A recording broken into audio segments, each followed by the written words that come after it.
Master minds commerce చదవాలనుకునే 10th inter విద్యార్థుల తొలి ఎంపిక.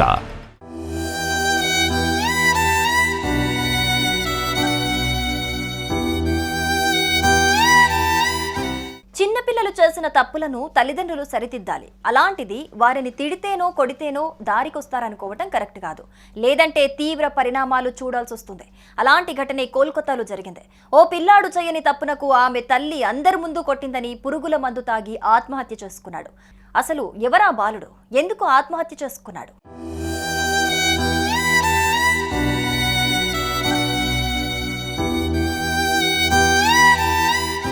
పోలీసులు తెలిపిన వివరాల ప్రకారం కోల్కతా పశ్చిమ మెదినీపూర్లోని బజార్ ప్రాంతానికి చెందిన 12 ఏళ్ల కృష్ణేందు దాస్ 7వ తరగతి చదువుతున్నాడు.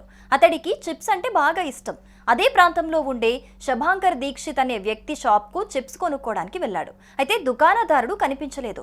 అంకులని ఎంత పిలిచినా పలకకపోవడంతో చిప్స్ ప్యాకెట్ తీసుకుని తర్వాత డబ్బులు ఇద్దామని అక్కడి నుంచి వెళ్లిపోయాడు. ఇంతలోనే షాప్ యజమానొచ్చాడు. అదే సమయంలో బాలుడు చేతిలో చిప్స్ ప్యాకెట్ కనిపించింది. ఆగ్రహంతో దుకాణదారుడు బాలుడిని వెంటపడి పట్టుకున్నాడు. కోపంతో ఊగిపోయిన షాప్ యజమాని బాలుడిని అందరి ముందు చెంపదెబ్బ కొట్టాడు. తన షాప్ నుంచి చిప్స్ ఎందుకు దొంగిలించావని ప్రశ్నించాడు. బాలుడి చేతిలో ఉన్న చిప్స్ ప్యాకెట్ను అందరికీ చూపించాడు. అక్కడితో ఆగకుండా రోడ్డుపైనే బాలుడితో గుంజులు తీయించాడు.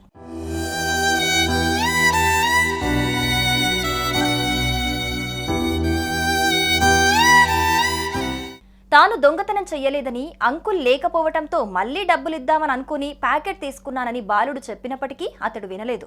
బాలుడి తల్లిని కూడా రోడ్డుపైకి పిలిపించి జరిగిన విషయం చెప్పాడు.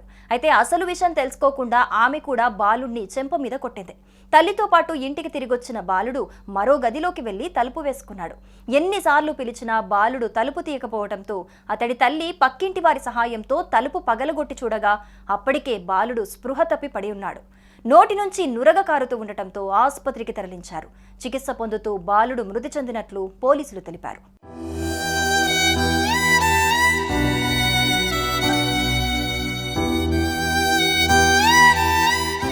ఇక మరోవైపు బాలుడి రూమ్లో సూసైడ్ నోట్ను స్వాధీనం చేసుకున్నారు పోలీసులు. ఆ సూసైడ్ నోట్లో బాలుడు చెప్పింది మరో విధంగా ఉంది.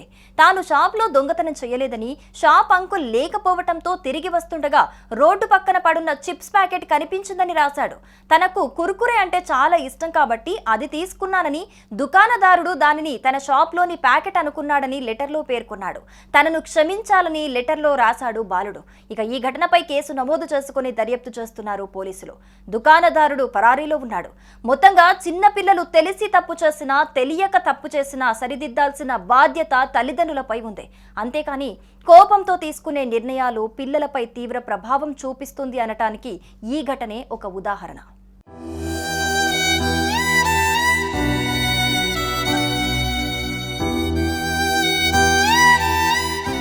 సుమన్ టీవీలో మీ పర్సనల్ అండ్ బిజినెస్ ప్రమోషన్స్ కోసం కింది నెంబర్కి కాంటాక్ట్ చేయండి.